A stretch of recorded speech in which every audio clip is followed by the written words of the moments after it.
ചേച്ചി ഇത് എവിടെ പോയതായിരുന്നു? എന്തേ? അല്ല, കുറെ നേരം ആയല്ലോ പോയിട്ട്. എനിക്കൊന്ന് രണ്ടു പേരെ കാണാനുണ്ടായിരുന്നു.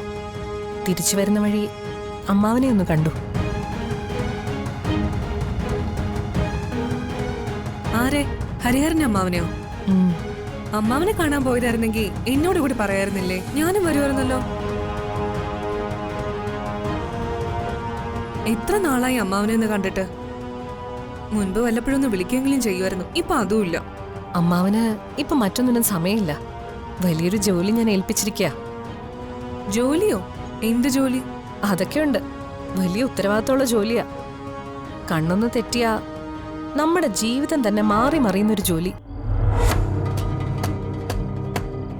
അതുകൊണ്ട് ഇപ്പൊ നീ തൽക്കാലം അമ്മാവനെ കാണാൻ പോണ്ട. എങ്കി ഇങ്ങോട്ട് കൂട്ടിക്കൊണ്ട് വരാതിരുന്ന എന്താ? ഞാൻ പറഞ്ഞില്ലേ, ചില വലിയ പരിപാടികളിലാ പുള്ളി.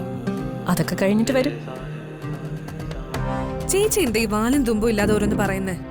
പൊതിഞ്ഞ് പറയേണ്ടത് അങ്ങനെ തന്നെ പറയണ്ടേ? ചേച്ചി എന്താ ഇപ്പോഴും എന്നിൽ നിന്ന് ഓരോന്ന് ഒളിപ്പിക്കുന്നേ? ഇപ്പോഴും എന്നെ വിശ്വാസമില്ലേ ചേച്ചിക്ക്? അത് വിശ്വാസത്തിന്റെ അവിശ്വാസത്തിന്റെ കാര്യമൊന്നും അല്ല. നിന്നിൽ നിന്ന് ഞാനൊന്നും ഒളിപ്പിച്ചു വെക്കുന്നുമില്ല. നമ്മളിപ്പോ ഇവിടെ തുടരുന്നതിന്റെ പ്രധാന ലക്ഷ്യം എന്താന്ന് അറിയോ നിനക്ക്? അത് നമ്മളെ ദ്രോഹിച്ച ഇവിടെയുള്ളവരോട് പ്രതികാരം ചെയ്യാൻ.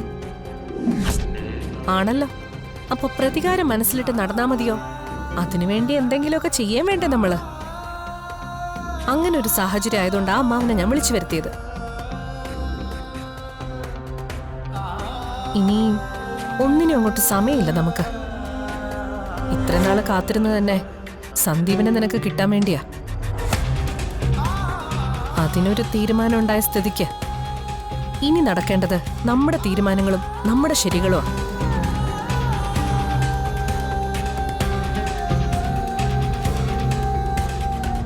അതിനുള്ള തയ്യാറെടുപ്പുകളൊക്കെ ഞാൻ തുടങ്ങിക്കഴിഞ്ഞു.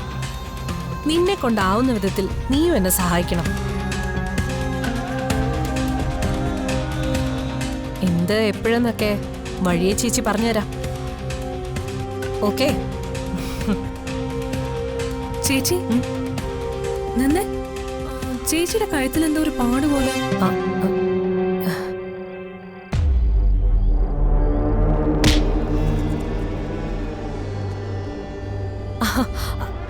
അത് എന്തോ അലർജി പോലെ വന്നതാ. ഡോക്ടറിനെ കണ്ടു. കുഴപ്പമൊന്നുമില്ലാന്ന് പറഞ്ഞു.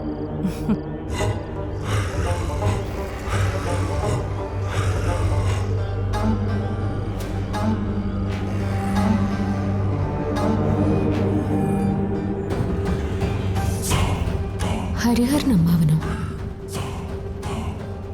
അതാരാണെന്ന് കണ്ടു.